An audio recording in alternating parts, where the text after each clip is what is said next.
I'm Andy with Competitive Cyclist, and this is my shootout of two of our most popular home repair stands. The Feedback Sports Pro Mechanic Stand and Park Tools PCS 10 Deluxe.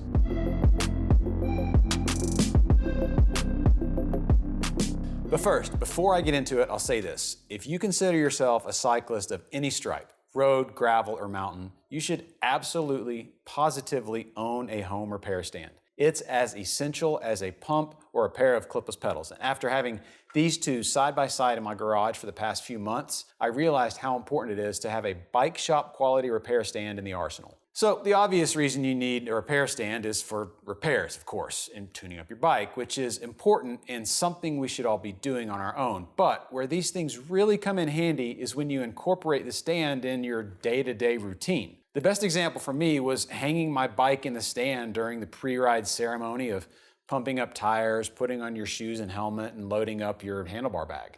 It's just much easier and feels cleaner when the bike's not leaning against a wall, crowded into your workbench space, or even worse, unsteadily leaned up against your car. Think about it. What happens when you typically air up your back tire? The front wheel flops around, the bike tips over, etc., etc. Well, when it's locked into the stand, it ain't going nowhere. And that's kind of become a new addiction for me. Both of these stands serve that purpose very well, and both of these stands make working on your bike a far less back-breaking affair. But one's definitely better than the other. As a lifelong shop rat and bike industry dork, I'm incredibly faithful to the religion that is Park Tool. Big Blue is reliable, affordable, and aspirational all at the same time. And I've always wanted to have a park repair stand to call my very own. So when the PCS 10 arrived, I was kind of Christmas morning giddy. But that giddiness turned into a Ralphie in the pink bunny suit feeling for a hot second when I opened the box and discovered, ironically, that the stand I needed to assemble my bike required assembly. Fortunately, it wasn't much, and I had it together in like 20 minutes. I admit, I love seeing the signature Park Tool blue in my garage. It's comforting in a nostalgic kind of way, and as an added bonus, the stand is pretty darn good.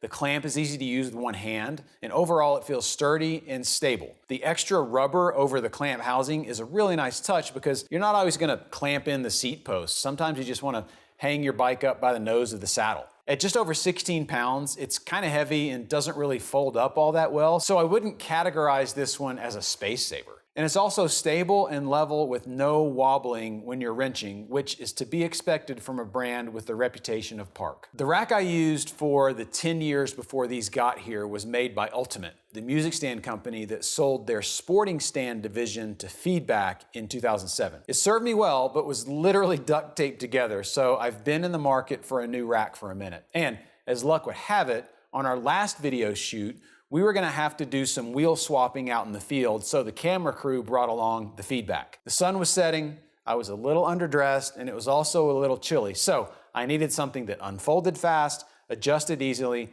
and allowed me to quickly clamp down on the seat post. We also needed something compact enough to fit in a truck bed with a bike, a spare wheel set, 2 camera guys, and all their gear. And the Feedback delivered flawlessly on all fronts. The aluminum construction means it comes in at 12.5 pounds, so it's light enough to heft in and out of the truck with one arm. The quick release clamps on the body are chunky and easy to tweak, and the rotating crank for closing the clamp or jaw, that's just a masterstroke. It's like the rotating crank on the Park, but smoother with a wider range for adjustment. And the red triangle, the fast release button on the clamp, is something I'll never live without. Honestly, I thought the Feedback stand was going to win this one in a walk, but it ended up being a pretty close race for 2 reasons. One, the Feedback's poles flex and create a little sag when you put a bike in it. I didn't notice it at first, but after a few tune-up sessions, it kind of started to bother me. It also has the same problem that drove me nuts on my older Ultimate stand, and that's the interface between the back of the clamp and the round joint. You have to be super careful to get it aligned properly before cranking it down,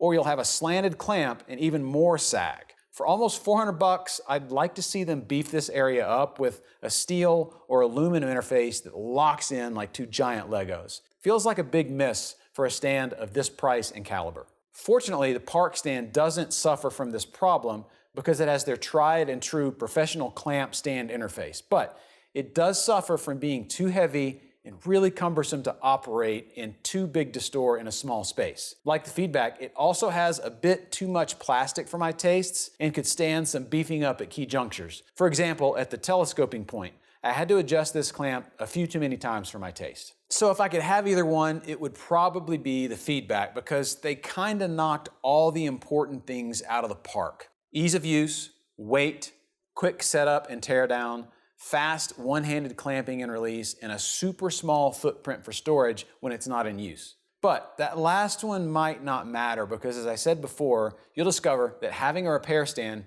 either one, makes life as a cyclist much easier. And now let's get my buddy Jess up here for a quick Q&A.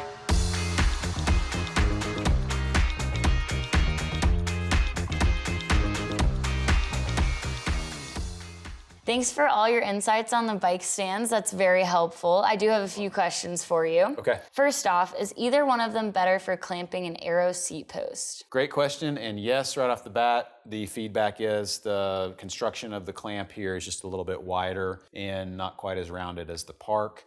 I also like the fact that when it articulates, it kind of articulates laterally. It's not like kind of a hinged round articulation. Maybe on paper, they may both be designed to be okay for aero seat clamps or seat posts, but I'd rather use the feedback.